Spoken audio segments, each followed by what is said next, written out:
Welcome. Well, hi. I am here. Yes, I am. I'm gonna mess around a little bit, setting up a couple of things while you're all being patient there. Um, I hope you're all well, and I wish I could have been there in beautiful Atlantic coast area of Florida, but that's the way it is these days, isn't it? Um, One of the things I'm still looking at my setup here to make sure I've got everything right. Where are you, Michael? Where do I live? Yeah. In, But where are you now? I don't know where you where are you now? What state are you in? we're in Texas. Yeah. Oh, well, you got nice weather. Oh yeah, it's beautiful today. We've got about 70 some degrees. A little cloudy, but we do have a nice day. And sorry, I'm still trying to get my everything set up right. Um, One of the things that I would suggest for you to do if you are um, if you're going to be on here and you have a computer, you can mute your microphone, and then when you just use the space bar, that will give you the ability to speak while the space bar is down, and then when you let go, it'll mute again. And you can talk, but we don't have a lot of background noise going on. That's always a difficult thing. Um, Karen, are you the administrator of this particular Zoom meeting? No, that would be me. This is Lori. Okay. I mean, is my screen going to be pinned for people to see the large and all that? Yeah, right now you're spotlighted. If you have another setup for your equipment, No, we'll like be good. All we need is this right here. As long as you can hear and see, that's good. We'll go from here. I do want to welcome all of you from the Brevard. How do you say it? Brevard? Yes, that's Brevard it. Watercolor Society in Melbourne, right? Melbourne, Florida. Really happy to be with you by way of the crazy world of wireless and internet and all those crazy things. Um, we was supposed to be there, of course, but that didn't happen. But I wanted to shout out because I am streaming this over my Facebook now, so everybody will get people from different places watching. But I do want to promote Brevard Watercolor Society. What a great bunch of people, and you have a lot of things going on there, and it's a beautiful part of the world. They have workshops regularly and a very active membership. So those of you that are not even living there, they're doing some online things, and you can always join in that way. So. Um, Let me get on with this thing we're going to do today. Um, let's see. I wanted to go here and just show you. I want to do I want to make a painting today that relates to a series of images. It's not one reference photo.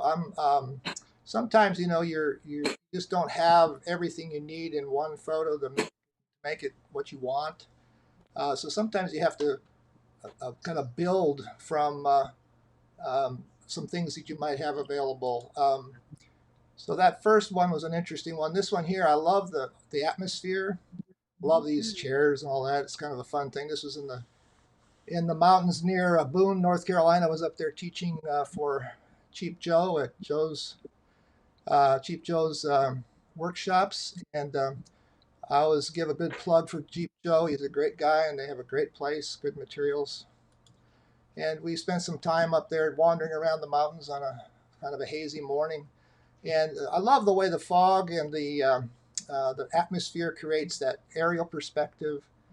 There's so many things about the area, but see, that painting there could be painted. There's lots of portions of these paintings that would work. The way the light's streaming through the trees, it's a beautiful thing. That's my wife down in the corner there taking photographs. We were out shooting photographs. I got to pop one in here of her. She likes animals, so there she is talking to a donkey. But we're going to take those and those photos and some others and some other paintings actually. So this is a painting that I did. It's a little bit of a sketch really, but it's a little painting. I love the distant atmosphere. I love these trees and I love this reflection area and the rocks down there. I'm going to kind of use this as a basis in a way for this painting. I also have another painting that's similar in some ways, more vertical. It's got a flowing stream down here. And then I have a little colorful sketch that I did that I kind of like. I like the sketch. I like this color. I like the you know, the things that are going on in that. So I might use some of those colors.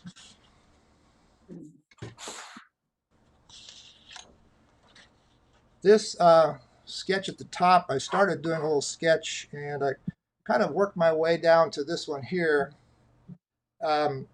I want to have a building in here, just a simple building, and I want to have this I want to have a little bit of a circular motion, so I might have a cloud form right in here. I want to have this circular design, I believe. Some things change once you get started, but that's what I'm starting off with anyway. And I'm going to have this little building down in here. Maybe it's a cabin, you know, whatever it is. It's just a building in this sort of setting, and it's sort of a it's not really a Florida coastline kind of painting, but maybe you're tired of those anyway out there. I don't know. If you have any questions, feel free to shout them out. And if you chat them in, I assume that one of you who are part of the Watercolor Society can just ask them to me. I'll be able to see some of the comments that come in through YouTube. Those will show up on my on my uh, my comments section that I have here. So some people might be popping questions in there. All right. So this is my my 12 by 16 140 pound arches. It's usually what I use. I'm gonna look at this uh, rectangle and break it down. Now you saw this little doodle here. I have this image. If I were to break this down in thirds, like so, you would see that my building falls into this joining there of those lines, which is kind of a good thing for a normal painting. It isn't always the case. You don't always follow those rules because rules are meant to be broken. But in this case here, I'm gonna try to keep it fairly fairly tame painting. It's not going to be a real abstract thing or anything too out of the ordinary. It's going to have a nice pleasing composition. So my grid, if I put that same grid on here, we're going to have lines here and here. So my building is going to be somewhere over in here. My eye level is an important part. I really am keen on the eye level and getting that right. It doesn't have to be, it shouldn't be in the middle of your page. And so anywhere off the center, I think is a good place. I think I'll put my eye level about right in here. I always want my eye level to be my starting point when I start a painting. I want to know the perspective. I want to know how everything relates to what I'm seeing and where I'm looking. So so that's my eye level. I think I'll put my building about at eye level. So this building is going to be, we're looking straight at it. Maybe it's a cabin and another little shed that comes off of it. Something like that. Very simple. I'm using just a soft lead pencil, just the softest lead, so I don't leave a lot of lines on here that are too hard to get rid of if I have to erase. This is the question always is, which one do you use? Well, this is a 2B. So then my question is 2B or not 2B? I got one laugh out of that. Good. Okay. I'm trying to be funny. My wife says you got to have a little humor when you. Of course, when you're doing in-person workshops, it's one thing, but when you're doing these online things, you never know, what's going on out there. I don't know if people are laughing or disgusted or what. We're all respectfully muted, but there was a Oh. lot of ah-ha-has. Well, so when there's a joke and you want to laugh, you can unmute and then laugh. How's that? So I'm going to have a little pond or stream coming through that's going to show up down in here. Now, even in nature, without the buildings and things like that, there still is perspective in terms of linear and aerial and all these things. Well, so a pond down here, or a portion of a pond, is going to have this sort of oval shape.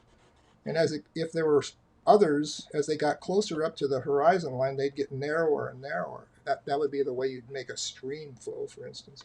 But I'm going to have something happening down in here, and it's going to be in a shape. The main shape is going to be somewhere in here. I'm going to have this. My horizon line is still right in here, so I'm going to have trees back in here. I'm not going to draw them in. I'm going to have some trees up in here, and have more trees and forest back in the side. So I don't need to draw all that in. I just need to know where it's going to be, and then let my imagination go. This is pretty much a fictional place. Oh, it is a fictional place. I've seen a lot of places like it. But this one here is totally a combination of all the things that I mentioned before, the photos I showed you, places I've been, influences I've had, and of course, the experience of painting some. So I do have some things going for me in terms of how to create this. I'm looking at this now, and I see this has got a pretty big space up here. I should have maybe made this building a little bigger. Seems a little small. I could just bring it up a little bit in size, and just erase a couple of lines. Maybe that'll feel better.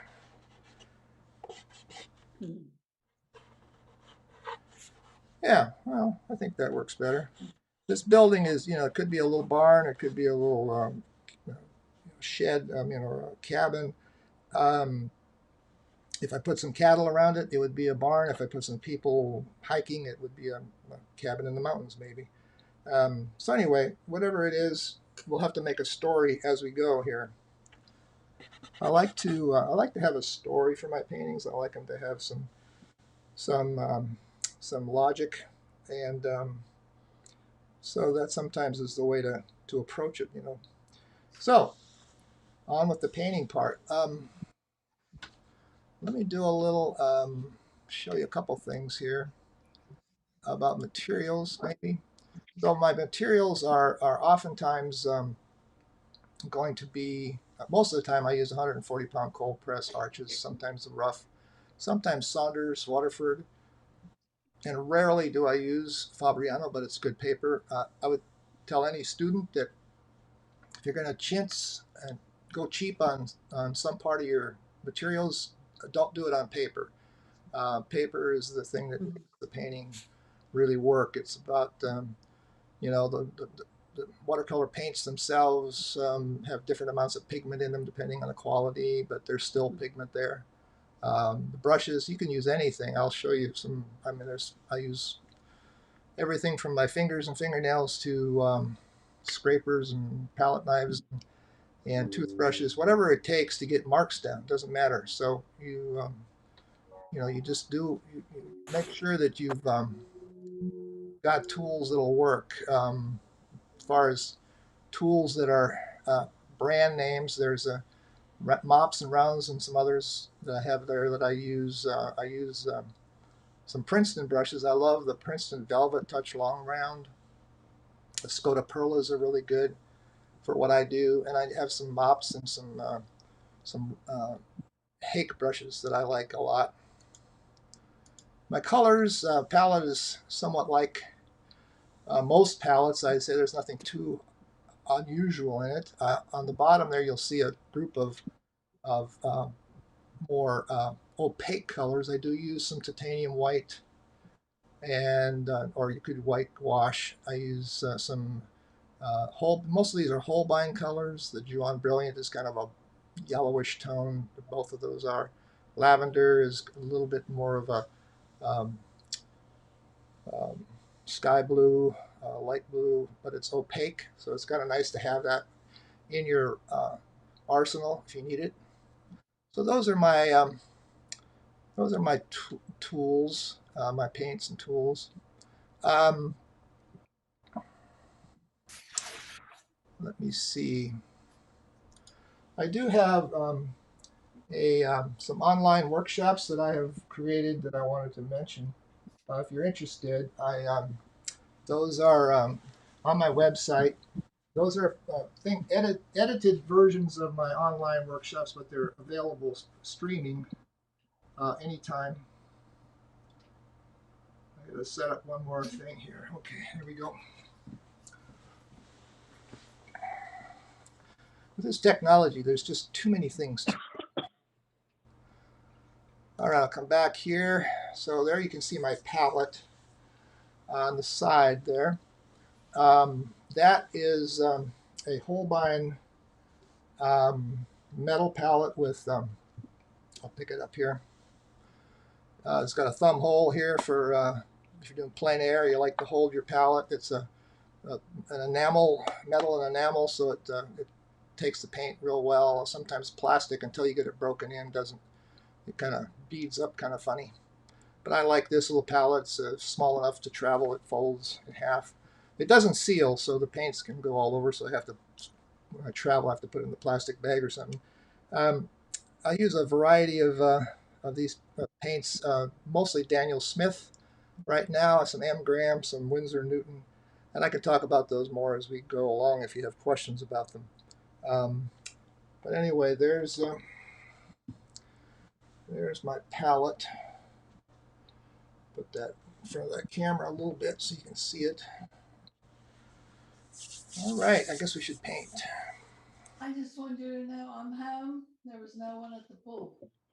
Okay, so does that affect what time you want to go? No. Is there a question, or is that an unmuted mic? Alter. Oh, is this Michael Holter? I think it's an unmuted mic. Oh, is this Brevard today? Happening live. I don't know for how many people, but it's for Brevard. Please mute.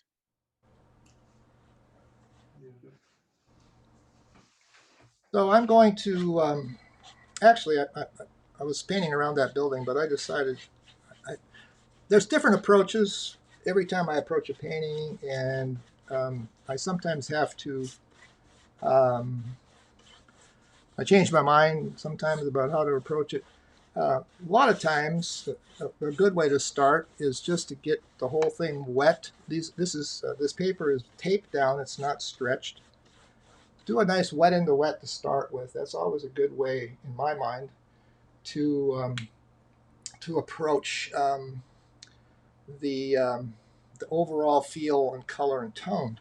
For instance, I'm going to start with some warm tones. I'm going to use some yellows, some New Gamboge, some raw sienna, quite a bit of raw sienna right now, not to get it too bright and vivid. This raw sienna is kind of like a yellow ochre if you use that. Some people use that. So I just want to put some color on. So my light's going to come from the top left over here. So there's going to be light coming in. And there's going to be light hitting over here. So I know these are going to be areas of light. And that means having more yellow than some other areas, having more warm tones. We'll take a little cerulean, my kind of favorite sky blue, and put some of that up here. Michael, somebody asked if eye level is the same as the horizon line. Correct. Yeah, the eye level is your horizon line, especially when you're out like this. I can't see the horizon on the horizon because it's got there's trees and everything here. But I do know that I want to have some I want that eye level or horizon line to be a point of departure when I'm painting. I want to know where that is. So what I'm doing here, I'm putting some of that sky blue down on the bottom here. I'm toning back the corners. I want the light to come down through the painting along this direction here, so that so you have this angle of light. I don't need a lot of color in the sky. I did this with that blue. I don't want to paint around in it a lot because it is going to be a subtle sky. I'm going to have a lot of trees in front of it, so I don't really need a lot there. And I'm being kind of vague about these trees right now. I'm just sort of putting some things in there. Now, if I have water down in here, it's going to reflect some of this color from the sky. Not all of it's going to be blue, but there might be some blues that'll come down in there. So I'm just going to throw some blue down in there. But I have to work on that some more later. Now, one of the things about watercolor that I work with my students on a lot is you don't want to overpaint into the wet areas. Best thing is to let the paint and the water and the pigment and the water do its thing and let it have its own space to work. You get some beautiful effects. Now this is a very simple, basic wash. Now I could put some more color on here. As this is drying, I could put some more in there. I could also dry it thoroughly and come back and put some water in there. There's lots of different ways to approach this next step. Let's see. Let me do. I know I want to make this. I'm going to lift off some of the water on this building so I don't bleed into it too much right away, because I might start doing some. Looks it's still a little damp in there. We'll try this and see. I don't want to.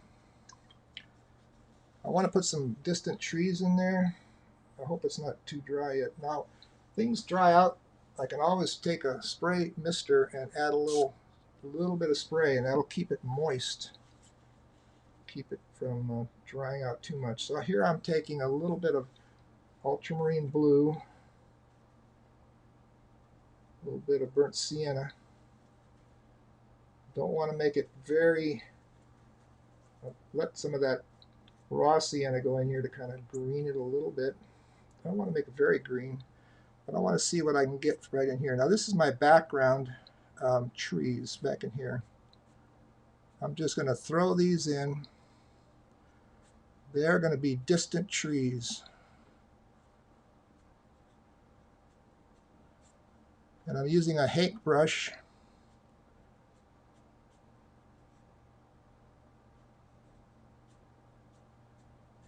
There's not much pigment What on there. exactly is that brush? I'm sorry? Explain what that brush is, please. It's a hake. This one is a Dick Blick. You can buy a set of them for very little money. They're just an inexpensive pony hair brush. I guess they're Chinese or Japanese brushes. Okay, I'm making a darker mixture now. I don't know if you can see how much darker that is. I don't want to have too much. I took some of it off my brush. So I want to go a little darker. Put some darks down near the bottom. I need to get a little more definition in those trees in the background, but I want to leave some of that just the way it is. So let's say over here, I'm going to, let's see, maybe over, light's going to come through here. This side here, I want to get a little bit more on the warmer, which side? Okay.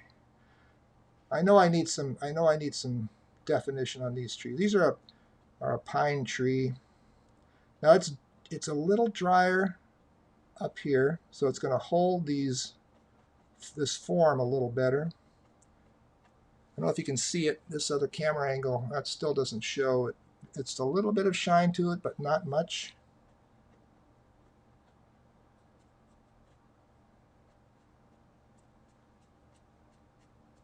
I'm trying to be real subtle with this. Now, because the light's going to be coming from over there, there is going to be some warmth on these trees. So I'm going to pick up a little bit of this gamboge and drop a little bit of that onto this tree here. Just the same colors I had in the background. That a little bit of warmth. And of course, blue and yellow make green, so we're good. It should be a greenish tree.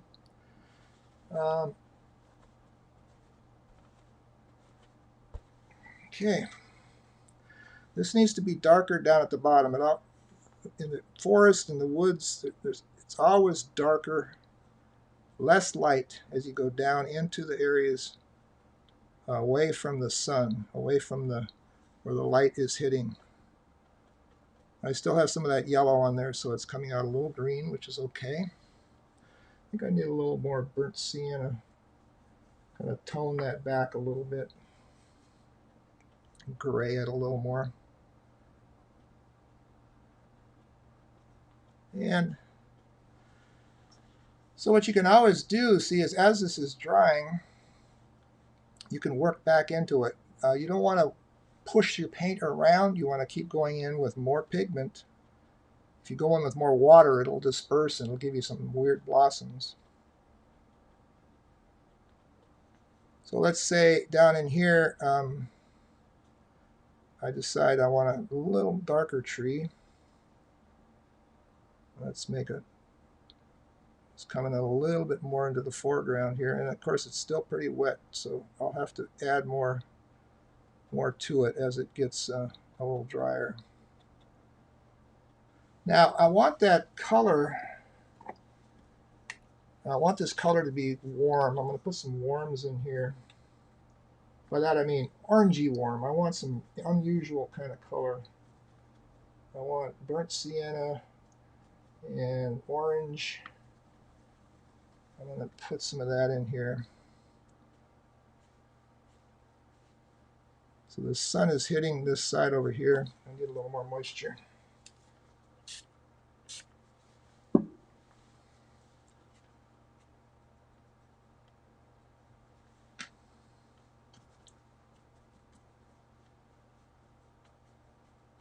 Paper was a little ripply there, so I ended up with a streak up here. It's a little higher than I wanted it to be, but sometimes things don't go exactly the way you want them to, so you have to adjust. That's part of the nature of watercolor. I'm going to go a little darker now as I go down here.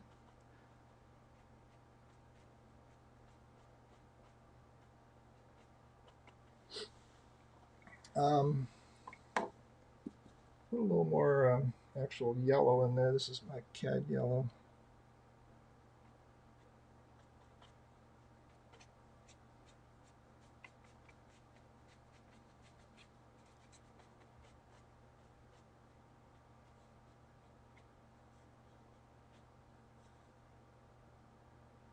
So these brushes are kind of neat because you can get a lot of textural things, but you can use the corner of it to almost get a real fine line too.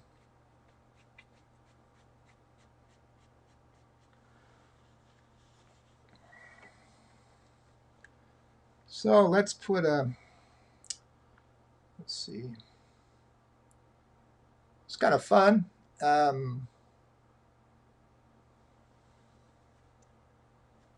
a little warmer tone on there in this. I make a stew. Usually that's what I call my stew.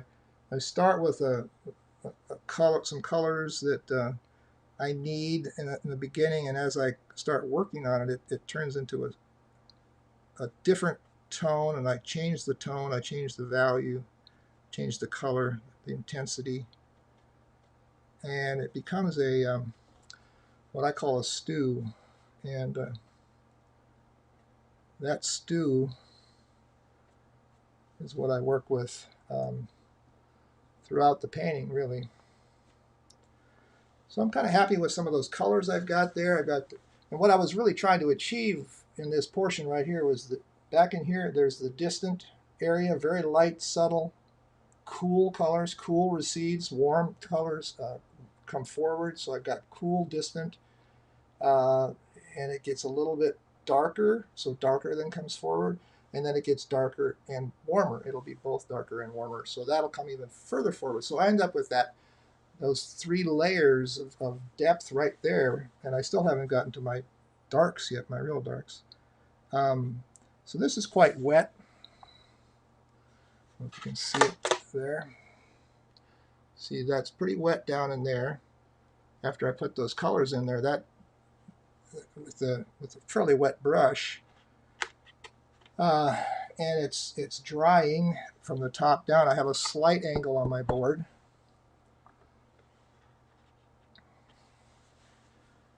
Any questions out there?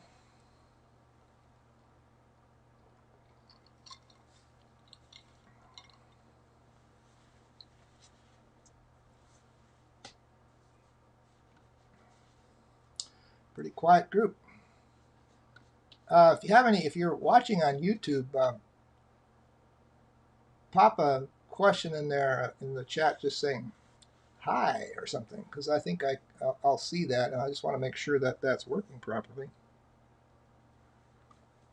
So as I take a sip of coffee or a sip of something and sit back and relax, I see then, as this is drying, areas where I need to work. Now, this little tree in here looks pretty good. I might just leave it. I think maybe a little darker value, just a little more pigment down in this area, let it bleed. This is all really a wet into wet opportunity. Everything here is wet. Now this is creating a little bit of a halo here that is not, maybe not becoming, because it's a little drier up in the blue and a little wetter down here. So I'm going to take this smaller brush. This is that I mentioned before, the Princeton Velvet Touch Long Round, real long and in there. I'm going to break this a little darker. I'm going to break this edge here, make a darker passage. Some of these same colors, but I'm just going to break it right into this area that was already breaking up and showing me that it was the different what's the word? A different amount of water. I was trying to think of this, if that's viscosity or what that would be called. But anyway, there was more water in this part I put on later, so it was creating a little edge that I didn't like. So I turned that edge into something that's more appealing, a prettier setting, a prettier little bit. This is kind of nice the way this all bleeds together. I was thinking about putting some value in there, but maybe not. I like that. So I'm just looking at things that I like. Usually what happens is I see things that I don't like and then I fix them. Scott Adams, the creator of the Dilbert comics, he said, creativity is allowing yourself to make mistakes. Art is knowing which ones to keep. And when you're doing watercolor, that's a very important distinction there. What are the things that you need to keep, and what are the things that you could just as well destroy, get rid of, paint over? This is kind of blah in here, but I like what's going on up there. So let's just put another tree, a shorter tree, a little darker tree in here. Could have gone a little bit, still pretty wet though, unfortunately. So I need to let that dry a little bit.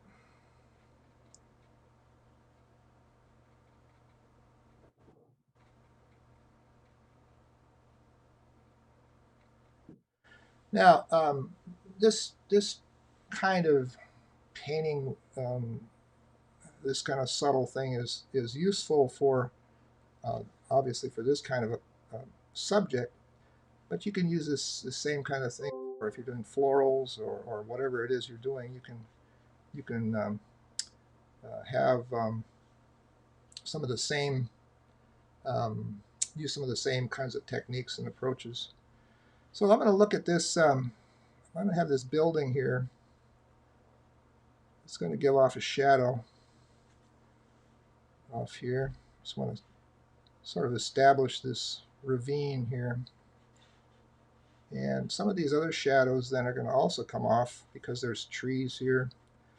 But light is hitting here, and there's going to be trees up here casting shadows across quite a bit of this. So there's going to be these bands of shadow that are going to define the terrain. They're going to define this little valley I have here.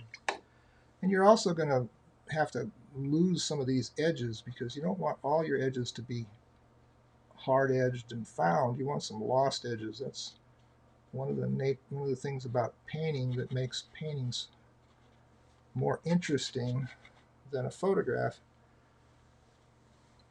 most of the time, because you can create your edges. You can create found edges like these here, lost edges like those there. That one right there, lost. It just goes into nothing. It's a very important thing to vary your edges. Now this got kind of messy because it was a little too wet. Now I want to go in here and add some strength to it, but I want to be careful that I don't add more problems to it. So it's quite a bit darker. The thing about watercolor, the more water you have on your paper, the more pigment you need in your brush to get to a value that you might want. Now, the beauty of that also is that that water in the paper makes your paintings very subtle at times. That can be very very helpful.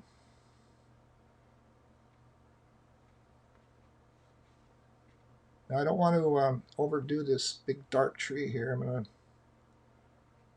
let's see, I'm put some color down in here, value.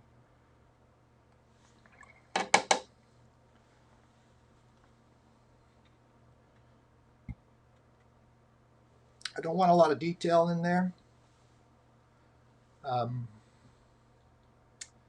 I will put some little bit of detail in here in a second, but I'll let that sit. This is another Princeton flat. Has this chisel point end to it, which works good for making marks into the wet paint. Like for instance here, I might want to have a tree. Maybe back in here, all the little trees. Maybe in here, a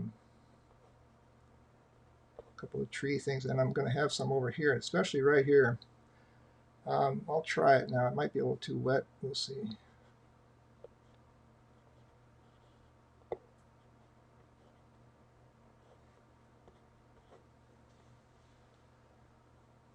And I'm going to, as this indicates right here, there's going to be some rock forms in here.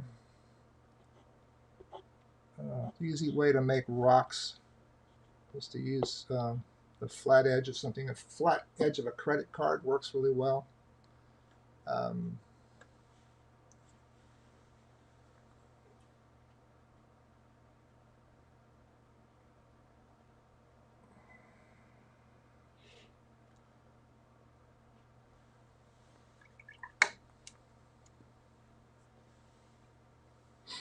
So that's the that side of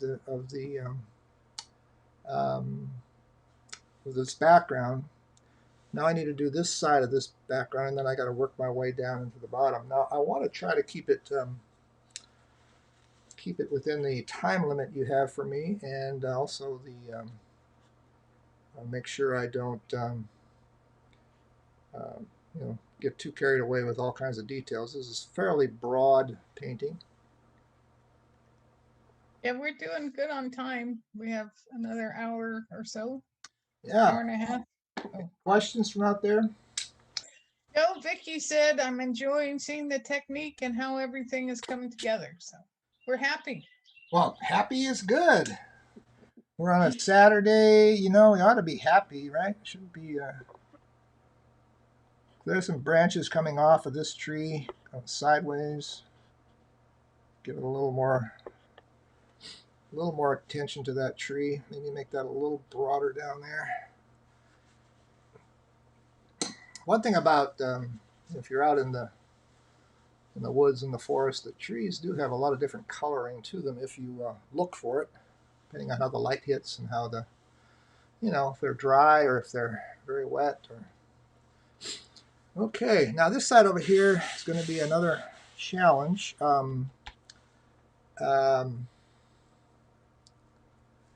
will. There's different ways to approach it. I could wet this down back there behind the barn and just treat it like that. Get it wet in the wet. I could just go in on dry paper with a very with a brush with a lot of pigment and create my variations that way. Or I could kind of mist it a little bit with this spray bottle, which I think I will do. I'll just re-wet it to some degree. Not totally wet, but some bit of wetness. I'm going to take this little hake brush again. Now I'm going to go back into my colors that I was using earlier. My gold quinacridone. This is New Gamboge and some other things, I guess. Now let's see what we have here. Okay, I sprayed it quite a bit, so it's pretty wet. Okay, so I want these trees that are going to be in here to really have a glow, like the light is coming through there. I think we'll get there. Looks like I really got it wet. That's more than I wanted.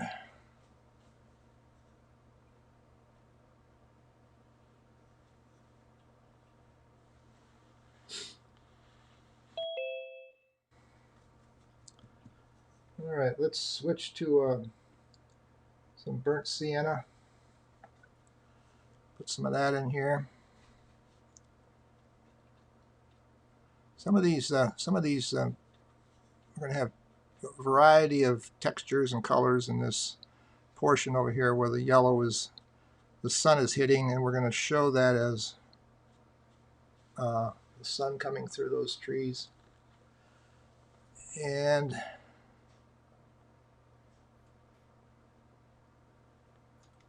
we can just creating some shapes here. Doesn't need to be particularly defined that much.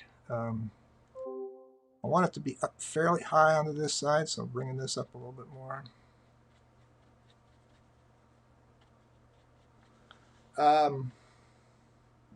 Now this side of the trees is going to be a little darker because the light's coming from over there. We want this side to be darker. So I'm going to use more of the burnt sienna, ultramarine blue, and to make it a little bit green, I might add a little bit of quinacridone gold into it. I like quinacridone gold for my greens. Ultramarine blue, quinacridone gold, burnt sienna make some wonderful greens.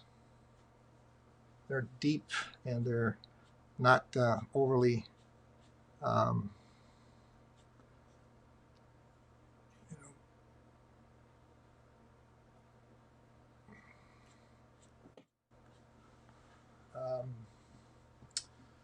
what's the word I'm trying to say here? I never really liked greens that much, so I have a little hang up there. So I try to keep my greens pretty simple. So this barn here is going to have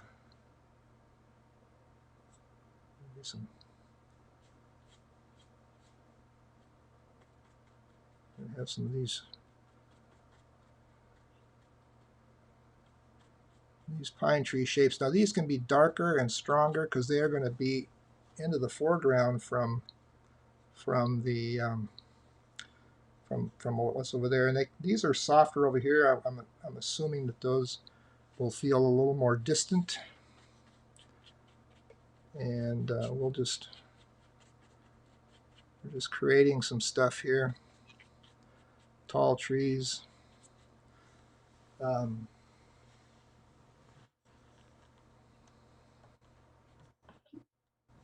maybe one up in here, some green in there.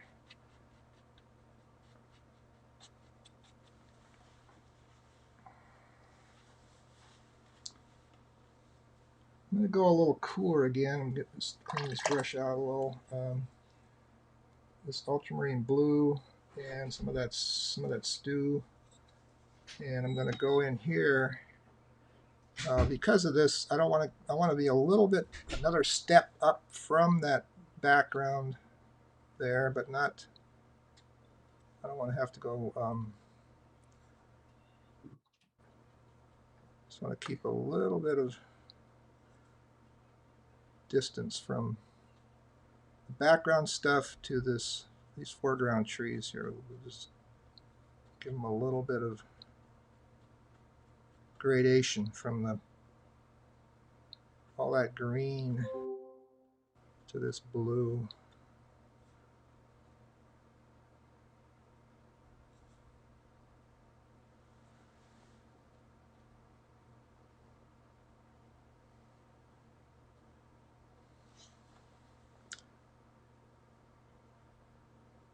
Put some of that blue in here just to balance out. Unity and harmony. Bring your color. If you're painting with a color on one side, sometimes it's good just to drop a little bit on the other side just to bring some harmony and color harmony and unity in. So we've got this light coming through this way here. See, so there's this. That's what's going to happen. We want to create a sense of some streaks of light coming through. Now,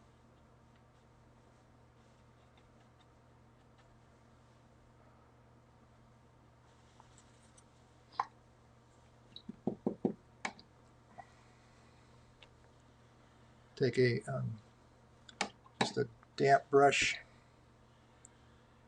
lift off some of that.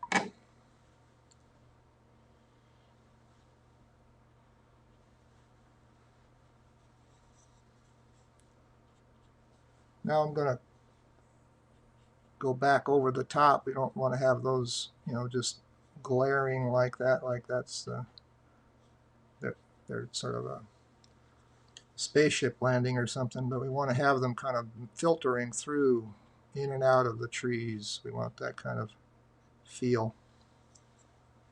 So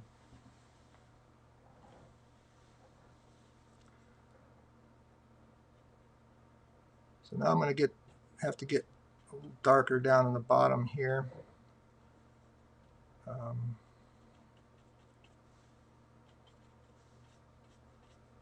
This yellow pigment, I can bring some of this green I have in here and green it out a little bit. It's very wet still down in here. A little too green, I'd say. I think I need a tree up in here that's a little more solid. I don't want the light up in that corner, so I'm just going to paint that in. I want your eye to go to the light areas over here, not up to the corner.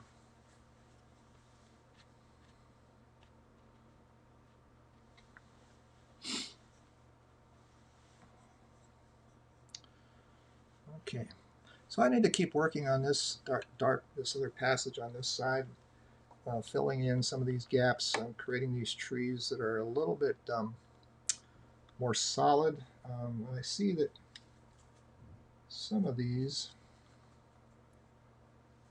are still, like this one here. Well, I like that color.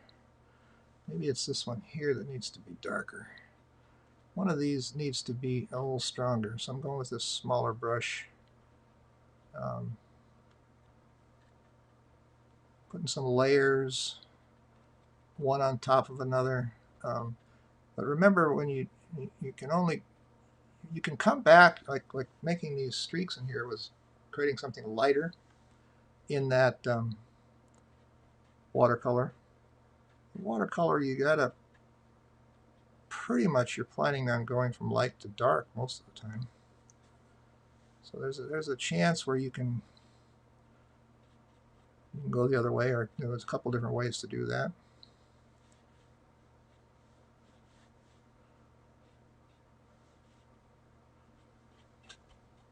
So I'm being real abstract in that area.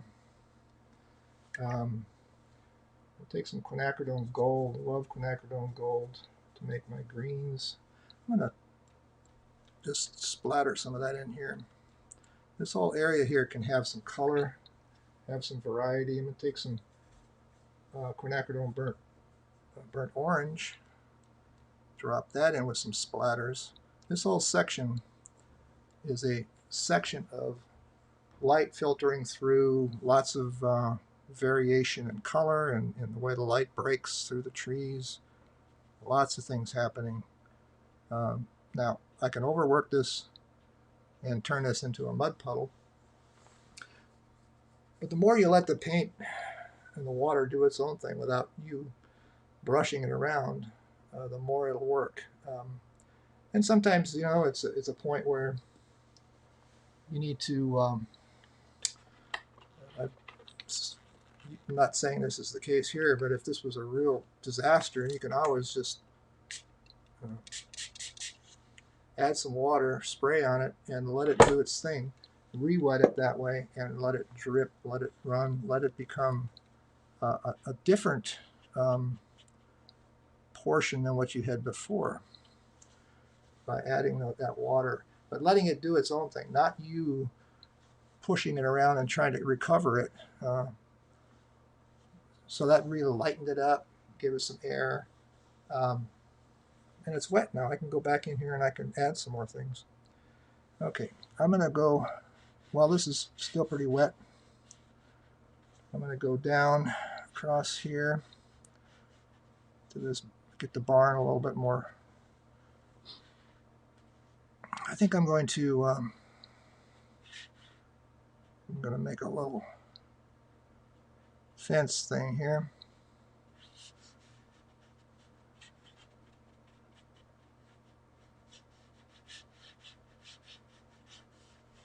Got some shapes there. Repetition, one of the principles of design.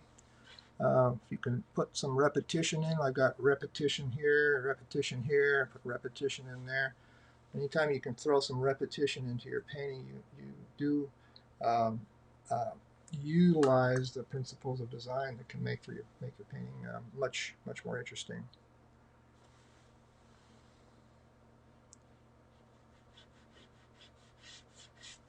Okay, so we've got this building here.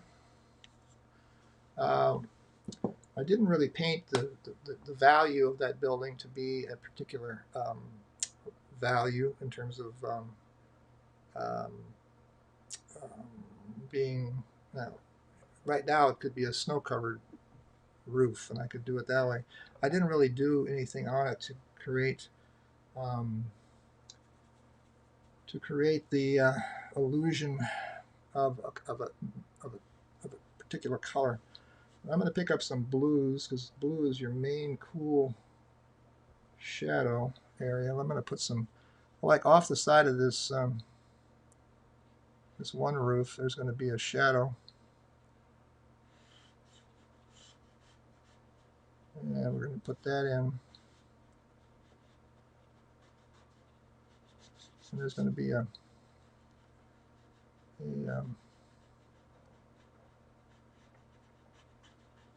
all this is in shadow here. Right down into that shadow there. So there's some other shadows coming off of this stuff here, off the trees. So there's maybe there's that color gets pulled down in, that color that's wet right there. I just pull that in and let that become part of this shape. So the shapes are all connected. And soften some edges because the further you get away from the object, the tree for instance, the more your shadows become diffused. So let's just say that's, and then we have this gray shadowed side of this wall here. A little bit darker maybe.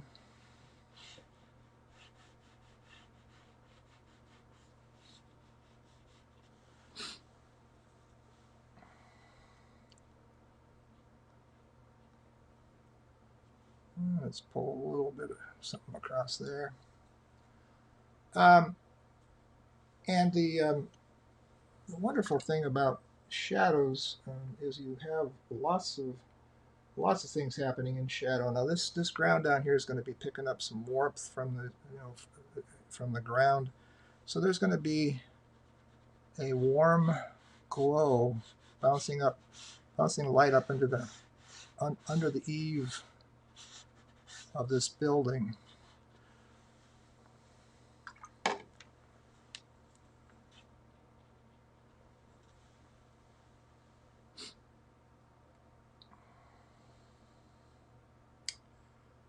Okay. Well, I should probably go back to this over here. Now it's still pretty wet, but I'm going to leave some of that very subtle. So I might need. Michael, Yeah, when you're making your grays, which blue do you prefer using? I am just sort of stuck on ultramarine blue and burnt sienna for my main colors that I use for grays and so on. I don't. That's just what I've been using forever. And you get browns, you get warm and cool grays with that. Add other colors to it, mix that as my base though. So Thanks. you betcha. I see that there's some areas here where I might be able to pull a little darker value behind some of these lighter ones. Let that light kind of pop through there. Still wet though. If I wait for it to be more dry, I can get these edges real sharp if I want them. It's probably okay to do them this way. See how wet that is? It's just bleeding like crazy there. Now the top of this edge up here is going to be a little bit drier. So I can decide, do I want to highlight some portion? Let's say this tree right here. It's in front and goes in front of this sort of orangey warm tree. Let's make that a little stronger. And down here a little stronger. It's even wet down there. So I'm adding pigment that's stronger and darker. It's got more pigment in the brush than what's down there, so it won't bleed out. I think I might pick up some of this moisture just to kind of speed that up a little bit. When I sprayed, now I lost some of that streak through there. That's okay.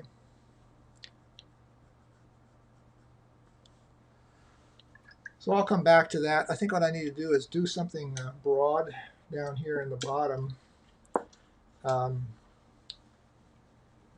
will. So I want I think this is going to should be a little warmer, kind of picking up the warmth of those trees. Not as cool, not like green grass. But let's say we're going in with this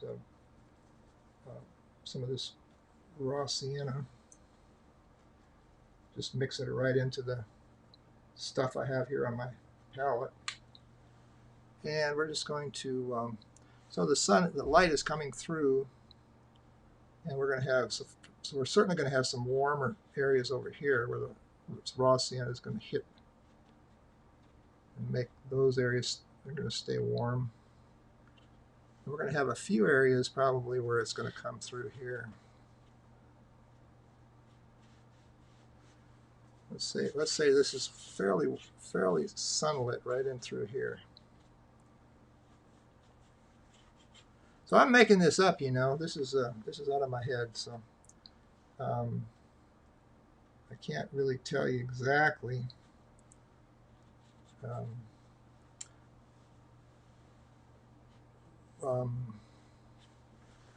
A formula or anything for this. I'm going to take some burnt sienna.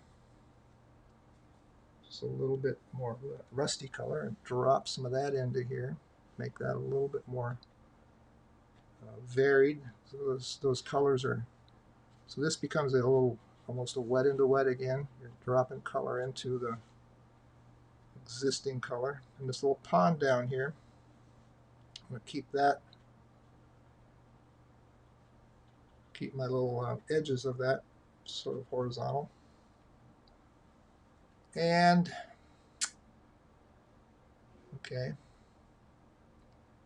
So I see that I need to, let me get this other brush, smaller one. This is still damp up here. I can come back to that. But I'm watching it all the time, watching that area because I want to work on that some more. Now it's a very nice soft area. I could probably leave it. I've got some darks along here and some darks there, and your eye can get this passage through. I made that little cloud up here to make your eye go around. I might leave a lot of that now that I see it. It's kind of a hazy, misty feel, and that was kind of what I was after. Sometimes you get into a painting and you forget what you were initially hoping to do because you get hung up in what you're doing, and sometimes that's a danger. You know, you get hung up and start doing things that destroy the initial plan you had. Watercolor is one of those things I always tell my students. It's a bit like playing chess. In chess, you know the best players are the ones that can see further down the road to what's going to happen. They can see the end from the beginning, and I think that's a bit of a truth of watercolor. You really have to be on guard all the time because you can lose track of what you were initially set out to do, and so I'm going to make this hill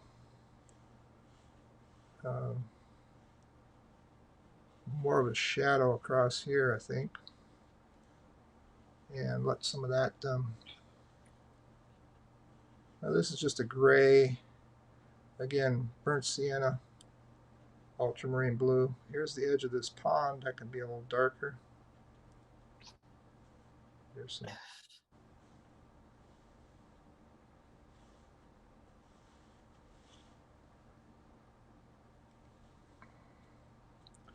The cake brushes are great for a lot of things, but one of the things they're good for is that when you spread these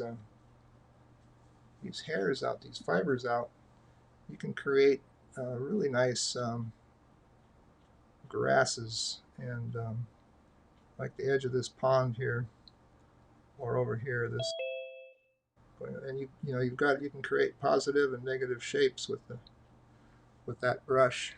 Very easy to do. And for you know, I don't use these all the time, but for these kind of landscapes, it's really handy to have a hate brush like this. I've got some big ones. I got some huge ones. I'd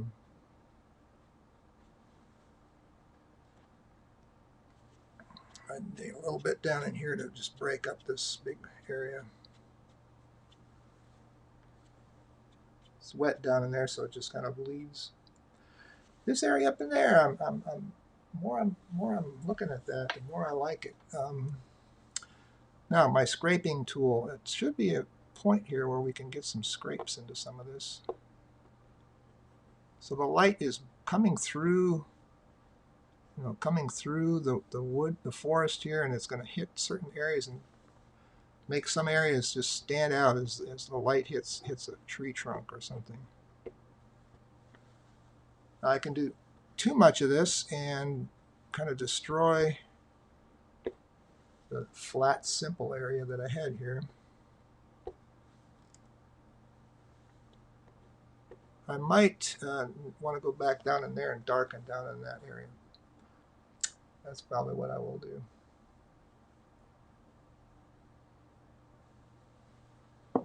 Okay. Anybody having fun yet? I am. What better way to spend a Saturday?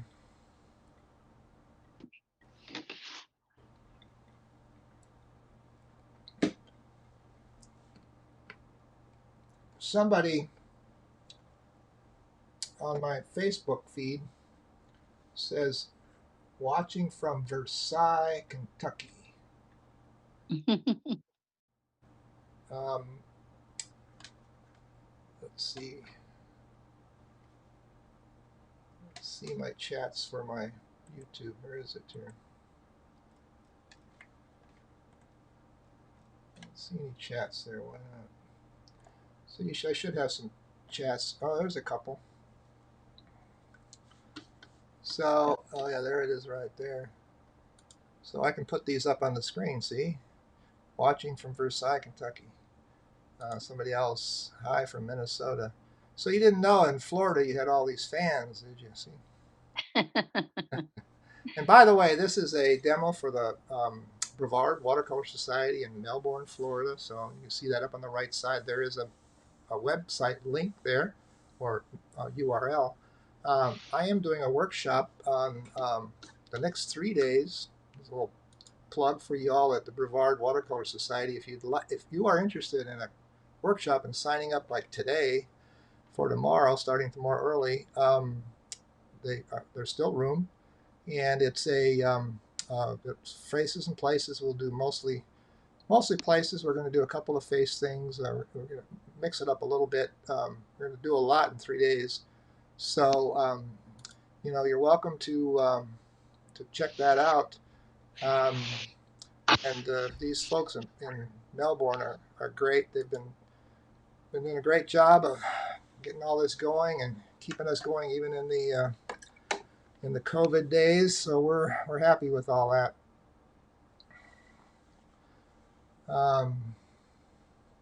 Carolyn says you're doing a beautiful job building the layers, or you are building the layers into a beautiful painting. Thanks. Yeah, it's coming. I think it's good. I'm happy with it. So can I ask you a question about the workshop preps? It's a little off topic. No, that's good. Got a bunch of pictures to sketch, but watching your painting, it looks like you don't really lay down the details of any, like the background trees or just the main On elements. on the landscapes, on the people, once we've got set up for the people, I would say that on those, on the portrait type, the best thing to do with those is draw and I think I sent an example of the one which we're going to use for a little exercise.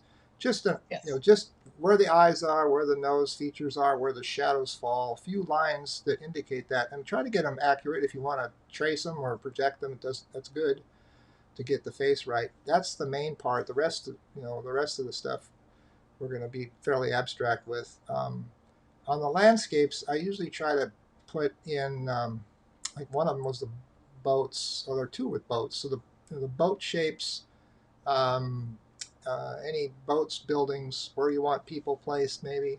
And basics. Don't get. I don't do much like with the rigging on boats and things like that. I don't put those in at all. That just gets, unless you want to get real. Some people are just very, very particular about what they put where, and they want their every piece to be in right order. If that's you, go for it. Not me. I am more of an impressionist, so I like to just place things where I feel they need to go. And how many masts with a bunch of boats that you need isn't dependent on how many boats that are there. It's depending on what I think it looks like it needs. Does that make sense? Yes, it does. So anyway, good question though. Yeah, for those of you that are doing the workshop, I really like the way these are lost edges in here.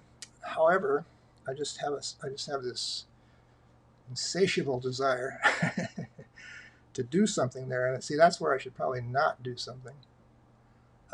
But I think this little fence area, maybe I can just put a little color behind here and do something. It's just a little bit too empty. And this is very wet still, I find. So let's see if I can get a little pine tree shape. And now, these are mostly like, I'm doing these sort of pine tree shapes. I like painting them, but it could be other, you could do the same thing with your palm trees down there in Florida. the way the light hits them and so on. Yeah, we've got a ton of pine trees too, so that's Yeah, not you a have the problem. loblolly pines, don't you? In the All kinds. We have a lot of scrub pines. and you know, pines are just fun to paint because you can really literally, you know, make them grow anywhere you want, any way you want to. They're it's a lot easier to paint a painting with trees like this than it is to paint a human with a face. You know how to get that correct because this is you can be very abstract, and it is. These are just like abstracted areas, you know. Now I'll when I get this dry, I'll put some more light beams coming through, and probably, and we'll try to finish that off that way. The let's just do a little. Let's see. So my eye level is up in here. If I remember correctly, I put a line there somewhere. It's up in here, and so from your eye level now, well, it's not exactly true. So if a blade of a tree trunk or something right here next to the water was this high and it was right next to the water, it would reflect pretty much straight down like these grasses. I should have those reflecting straight down. Now something further back is going to reflect down, so I see this the top of that tree down here. So what I really need to, for this water down here, I need to show a reflection of this stuff up there. So let's just I'm just going to put a little water on here, not fully saturate, put a few little marks in there. Now, so this area up there, take a little bit of this. What I started with was the cerulean, not too wet. So some of that is there's some cerulean in there, and then there's some ultramarine blue in those trees. I don't need to have it exactly the way it is up there. Um,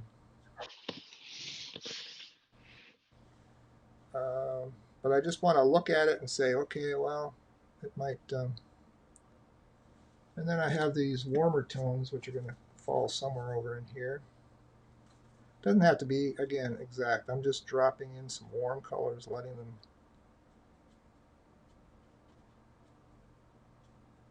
them just kind of create their own. If there's if there's ripples, if there's any kind of motion in the water, it's going to affect what happens, right?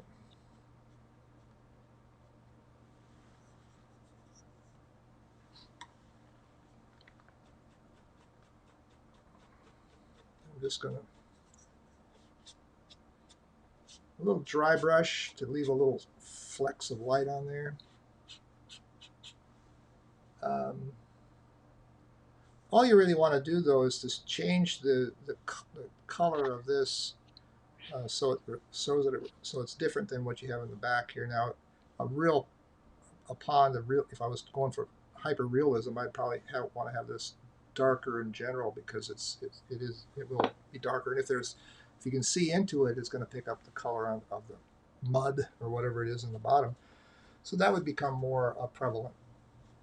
But for this purpose, for this kind of a painting, for what I'm doing right now, I think that works pretty good.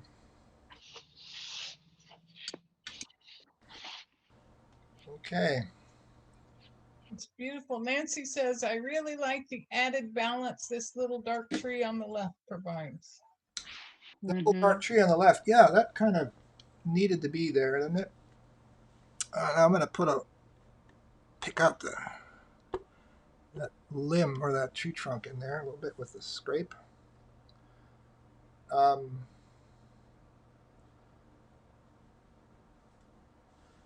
Now this is all dry, I imagine. Yeah. I could have scraped some roof things into that a little bit there. Now you know, I don't know. I'm not looking at any kind of photo, so what I would do here is I'm just going to take a little bit of this warm stew. I'm going to make a few vertical lines on this siding of this building, just to give it a little bit of that feel of that vertical siding.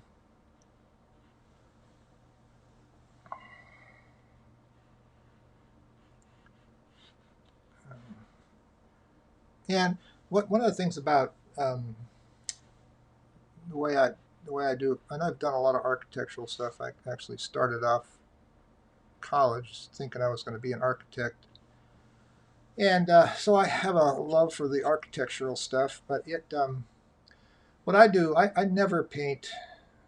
I shouldn't say never, because there's always some way that could be proven wrong, I guess. But I rarely paint every shingle on a roof, or every brick in a wall, or every stone on a cobblestone walkway. It's going to be, I'm going to symbolize it with marks and space them out, and it may or may not, um, it may or may not be completed. You know, it's usually some kind of a representation of the thing, of the object, or of the texture, I should say, probably. Let me do a little darker pigment here, and just going to do a little. So if this is a cabin, you know, there might be a little doorway here. Maybe it's open, dark and opening window. And this is a pretty big cabin now. It's starting to look like a barn. So anyway, there's going to be some windows somewhere in it, I suppose. And you don't need to paint everything real detailed. It's just a mark or two that makes it look like, suggest, you know, the opening. And this this opening here, see, that's really cold and empty. Usually there's going to be something happening inside there. Light's going to hit some object or something. So I'm going to put a little red in there just to get your eye to not just kind of get lost in there. There should be some color even in the darkest area like that. Okay. So one of the things that I was going to do, I could still do, I guess. We are we'll take some dark stew again, kind of a gray. I'm going to put some additional dark stuff right in here.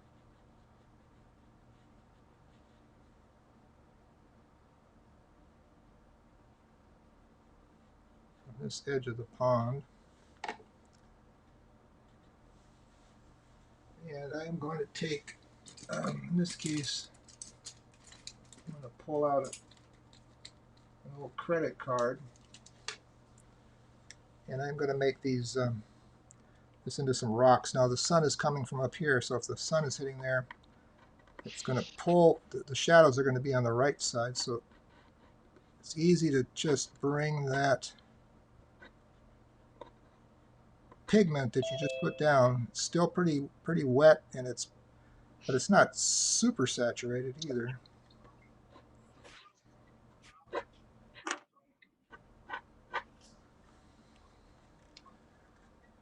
So one way to create rocks, one way to create trees, there's a lot of ways to create a particular subject. And I look at all these things as the kind of the shorthand of watercolor. You are creating when you learn techniques, you're really creating a shorthand, a way to let people know what it is you're painting without having to um, paint everything that's in front of you. And said she'd like to see the sunbeam again. I don't know exactly what, Diane, what question did you have on the sunbeam? She wants it to be brought back from where I messed it up. Okay, I'm going to mute my mic. I'm going to dry this thoroughly, and then I'll do that. Okay, hold on.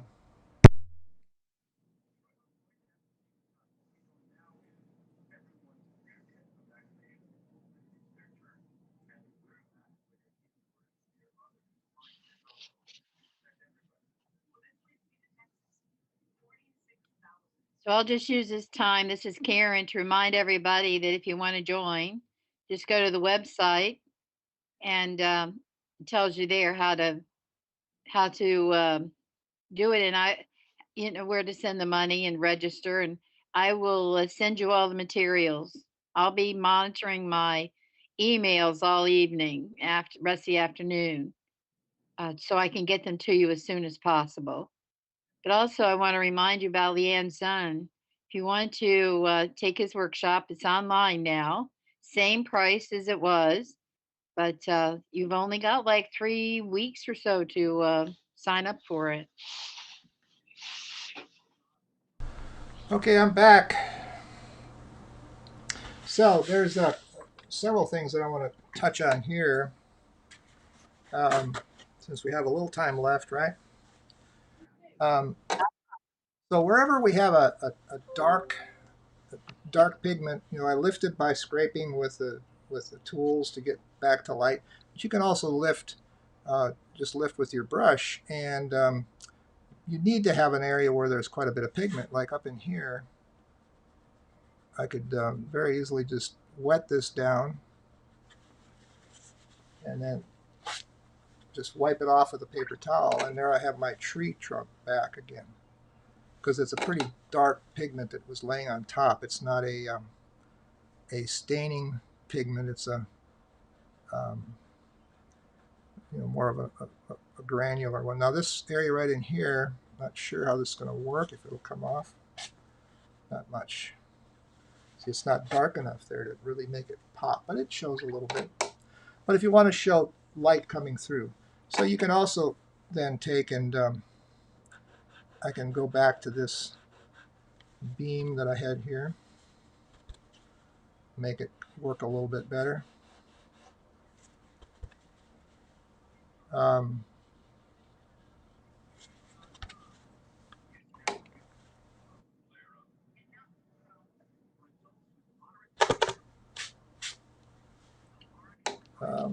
Let's see. There needs to be something back in here.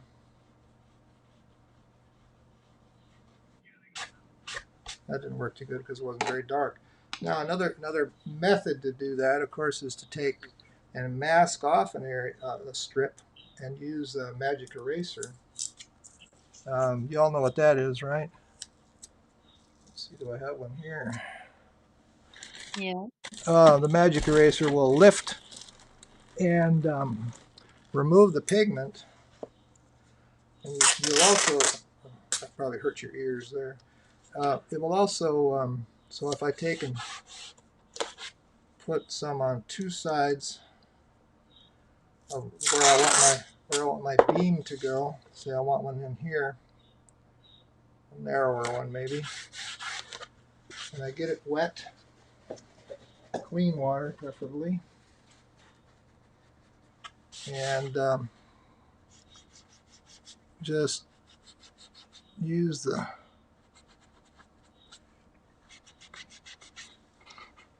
brush to, or the sponge.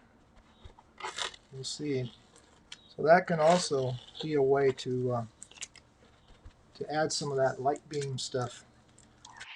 Very easy to do, and it's useful. It's a useful technique for lots of different things that you might want to add to your paintings.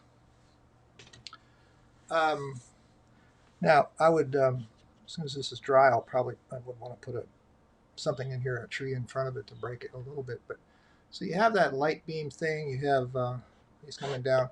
Now I didn't really get a lot of real light and dark over on this side, showing that as much as I would have liked to, but that's okay. I could also think I will take and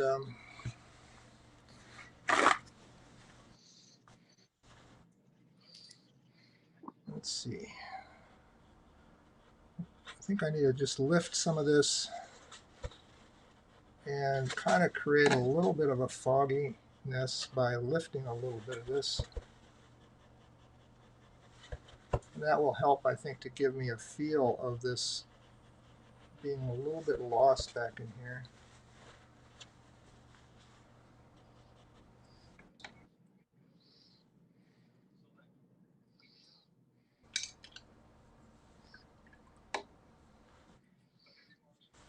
And there's usually a place, depending on what you see, where a tree could be. You could add some linear calligraphy marks to break up a space and make it a little more interesting.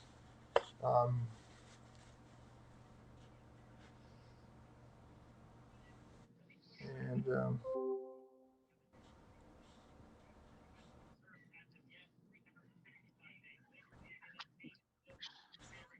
now, so let's put a little bit of, let's break this a little bit here. Use your finger, all the tools you have at your disposal.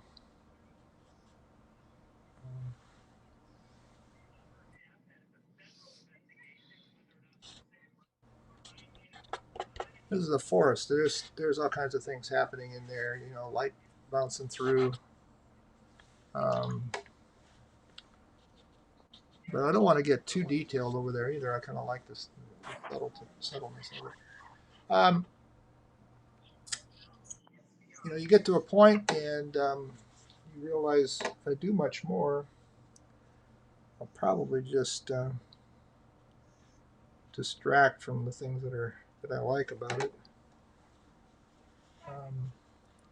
I often will use opaque paints at the end on a cityscape, for instance. I'll put a little bit of use some whites and some value to some brightness to bring some light back into an area where I've gone dark. And I could do that up in here. I could put some little, real distinct areas in there of bright white.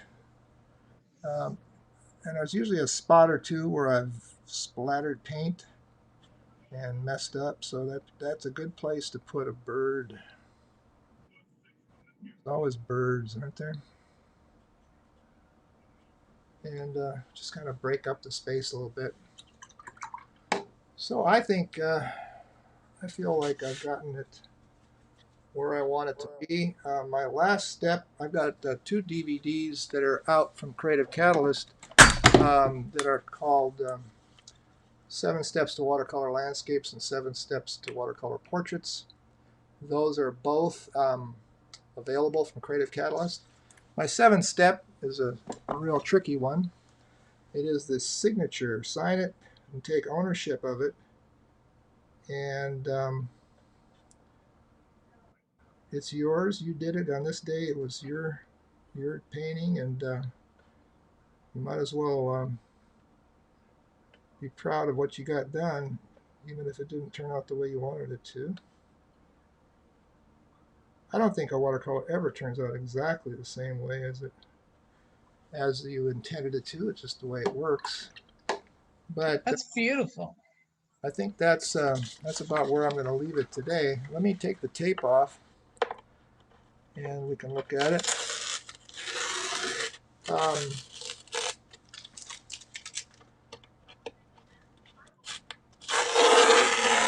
Remember the workshop tomorrow, starting tomorrow, and it's daylight savings time tomorrow. So I have to get up very early for you East Coast people. Oh, right. And get ready to go. And I'll be here. So.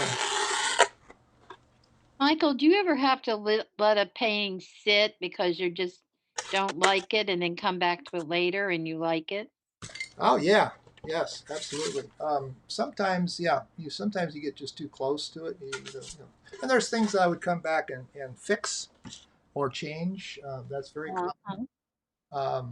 I don't always feel like I've gotten everything exactly the way I want it every time. So well, anyway, I'm gonna. For those of you with the Watercolor Society, we can chat some more. I'm going to close out that feed to the to YouTube and so on. So let me just do that. And by the way, well,